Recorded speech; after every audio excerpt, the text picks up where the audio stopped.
Glad to have you back. Now, the Yuletide is a season that comes with so much merriment, excitement, fun, and relaxation. I'm even smiling already. Yeah, all that is there, but it is doubtful that a lot of Nigerians will enjoy this season. Now, from struggling to afford exorbitant food items from their meager salaries, they now have to hunt for fuel for their cars and generators. At exorbitant rates. In fact, everyone has a SARS story to tell. For civil servants in some states, it is the fact that they might have no money to spend as they have not been paid for months, and even some of those paid are paid half salaries. For others, it's the fact that they might not be able to afford food items with their meager salaries because their prices have increased. While for some, it's the biting fuel scarcity. Now, Nigerians are known to be happy people, naturally. But how merry will this Christmas be with this many problems? Those are the big questions we're asking. I know in your mind you're thinking, yeah, it's true. You know, you started counting all the things that will make this Christmas not to be the way it's supposed to be. But we have with our affairs analyst and commentator, Alistair Wilcox, with us in the studio. Alistair, good morning. Right. Good morning. You see, you're just a replica of a true Nigerian. No matter how difficult things are, we're just happy people. Just happy people. We have to be positive. You get nothing by worrying and being in negative territory. You gain nothing from it. I've learned that, and I just choose to. I mean, like what they say, whatever thing happens, don't worry. And that's be happy. That's a special Another can say that is very, very looking ravishing. No, she's having fun. Oh, she's doing. She's looking forward to the Christmas already. I'm still a Nigerian. It's already done. Now, but seriously, let's come to the issues on ground. Really, if you follow the development. What comes with the issue of cost of food, you know, epileptic power supply in some parts of the country, although relatively seem to be stabilizing now, but in many parts of the country, issues of fuel and all of that. Give us an overview. What do you think this Christmas, how different will this Christmas be? By God's grace, I've had to enjoy quite a lot of Christmas in my life. And the issues have not been different from what it is. It's every year we think the last year was better. Okay. You know, and I see more of a psychological makeup of our people. Because go and ask the market woman now, you'll tell, last year by this time we have sold so much. But this year we didn't see market. That's true. I know last year what they were saying, the previous year was better. We didn't see market at all. So that's the psychological makeup of us. Because at this time, a lot of people take advantage of the other. You were mentioning some of them, but you didn't mention transportation, which needlessly, at every time like this, just goes up. Needlessly. And you ask them, they say this is the time they make money. Now, in other climes where we copy the concept of Christmas, at a time like this is when they share love, when people give discount, when people do sales, reduce prices. Black Friday. Not Friday, normal Christmas sales and everything, all over the world. People share gifts, people bring down the cost of services to enable people to feel enjoy and have what fun. it is. Because what is Christmas after all? It's a celebration of love. Because the Bible makes us understand that more than 2,000 years ago, Jesus Christ came to the world, died for our sin. That coming was what brought joy and renewal of mankind back to God.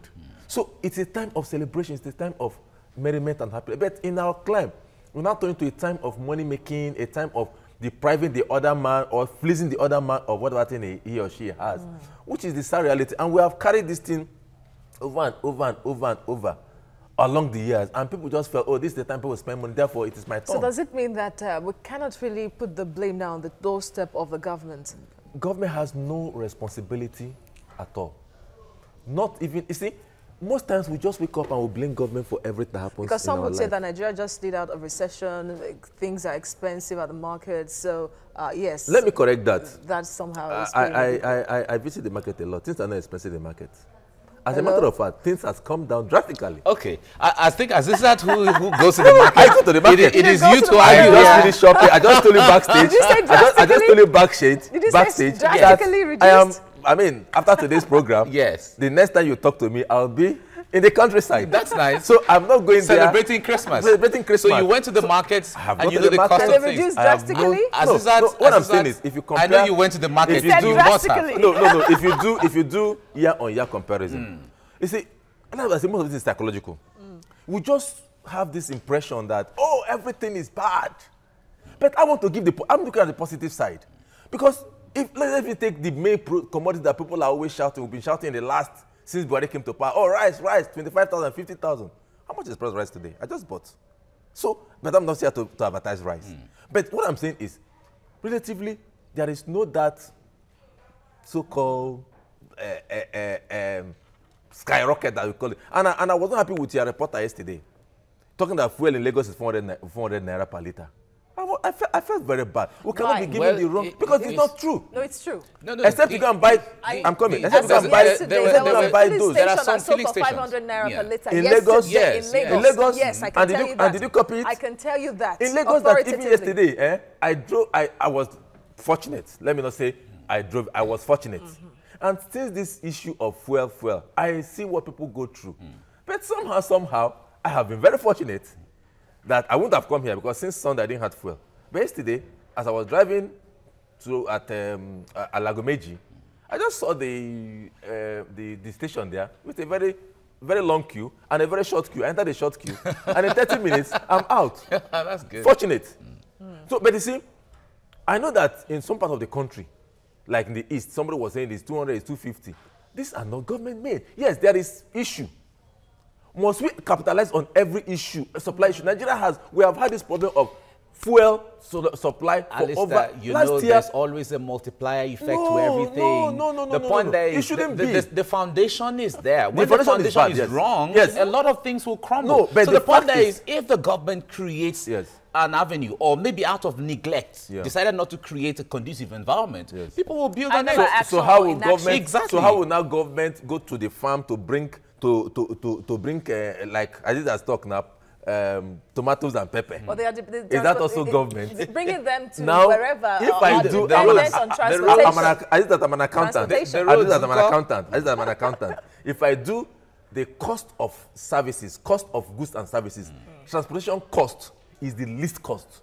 But you know what Nigerians do? I tell you the truth. I can do it for you, but we don't have time. But you know what Nigerians do? You go to the market now, you buy 10 items, you are coming back, they've increased transport by 1,000 naira. Instead of you to spread the 1,000 naira into the 10 items, you will put the 1,000 naira on each of the items and blame transportation. And that's what happens. You go to the market, you buy 20 items, and transport has increased by 15 naira or by 100 naira. You come back home, instead of you to spread that 100 naira on all the goods, you now put it on each of the goods, which is the mentality that we have always carried along. And that is why I tell people, our cost of, look, what we pay today, our price level is 40% economic price. The other 60% is grid price, psychological price, Nigerian factor price, uncertainty price. That's what we pay. Fear and that's why we are paying mischief far higher than what we're supposed to pay. For instance, as at last week, why will transport going to Port Harcourt move from 7,000 to 9,000? As at last week, there was still fuel in Lagos. It was this misguided Pengasin strike that even escalated this situation today. I mean, and that is the most insensitive thing that a group like Pengasin can do. Even if you have issue with government, is it at this time you want to vent it on who? Almost every year. On who? And every year. On the papers today, they say how to end lingering fuel scarcity. There is those ones. Pengasin was the architect. And if you pressmen will not tell Pengasin to their face that they are the enemies of Nigeria, they are the enemies of Christians, and I put that on my Facebook wall. Because there is no way, why Christians, no rationality. Because this is the time the Christians are celebrating. There's no rationality. I'm not creating religious bias, but I just want to know, I want to press that point home. Because there is no rationality on anybody that you have issue with government, you have issue with whatever. You now want to take it out on the society that you are supposed to be protecting with that issue.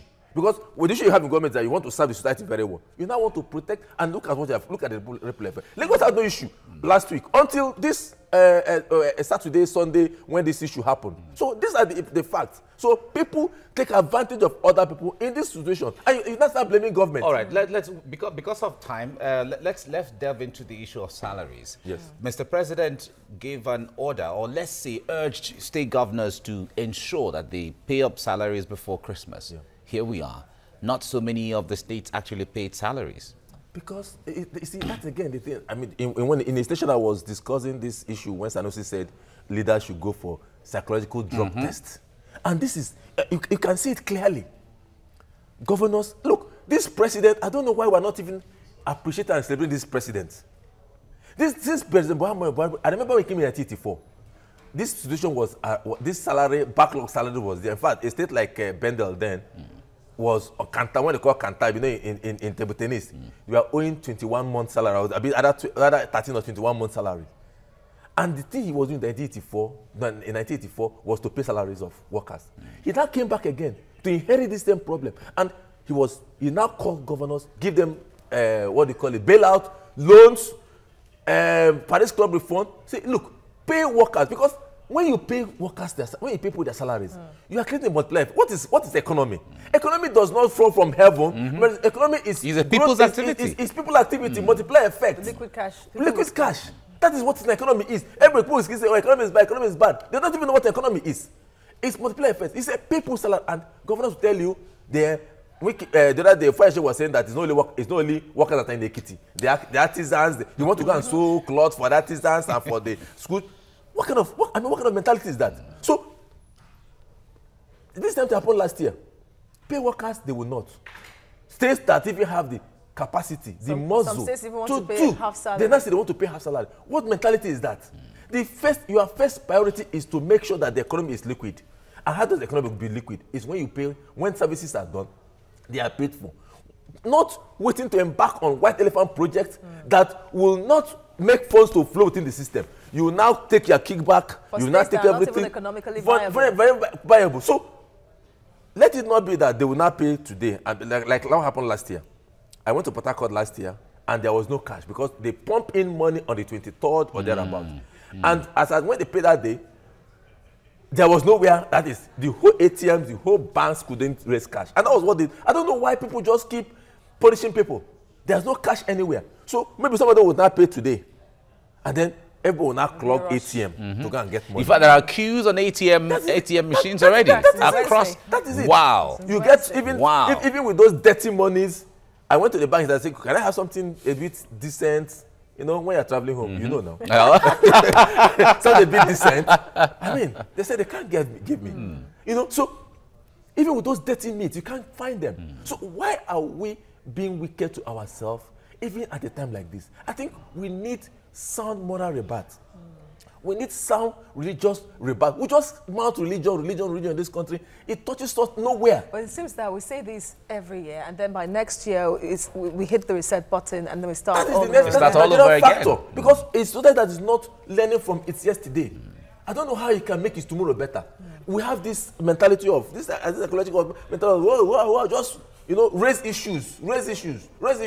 And the next thing, we are back to square one. All right, just like the road safety man just talked now. I mean, I was impressed with what he said. I have been a critic of road safety because they have always looked at finding people that look at how Nigerians drive. And I like what he said last. Somebody in Nigeria will see a trailer coming, or you are close to it. You are not even seeing your front. You don't even know how to. Yeah, and you want to overtake. So that's kind of our mentality. So I think road safety should hammer on drivers. I drive long distance. Sometimes I will be doing road safety job on people. There will be an accident now. They will come out and shout, hey. The next minute, the same man, you see him mintering and swabbing as if he's an expert. So all right, quickly before we go, we just have about a minute. Usually when times like this come, do you think Nigerians put too much pressure on themselves on what they want for Christmas? Yes. And so sometimes even when they don't have the resources to meet up, but they put unnecessary pressure on themselves. Travel. They want to go home. They want to travel, they want to buy, they want to acquire, they want to impress. They want to be. They want to be. Yes, and you are quite right. You are up on that. Nigerians put exam too much pressure. It's at this time that people do all kinds of things, all kinds of irresponsible things. Oh, ladies will do all kinds of things, guys will do all kinds of, just to go to bike cross, do this. You don't need it. You can always do what you can afford. And I've given people some tips on, maybe any day you pay for it, I'll come and give them tips to sell it good. Me, I don't, as at November, everything I want for Christmas. Don't worry, I'll start saving to pay. I'll start saving to pay. I'll tell the world. All right. It's simple. I'll start saving to pay. If you plan, look, those who fail to plan are those who are planning to fail. And you cannot wait and do Christmas with your December salary. That is the beginning of failure. And if I have my way, I will not pay workers in December. I pay in January. Because if you pay workers in December, you are creating problem for January. I have never spent my December salary in December. That's why many Nigerians so Nigerians should come to me through you. Don't worry, I will pay. I will save to pay. Many will say that the January of every year is always the longest. It's the longest month. Because you have blown everything irresponsibly for Christmas. Why will you use Christmas salary to buy clothes for your children? Why will you use Christmas salary to travel? It is wrong. It is wrong. It is wrong. At least it is time children's school fees is there. January. Yes, Alistair Wilcox, social commentator. Thank you very much, and have a lovely.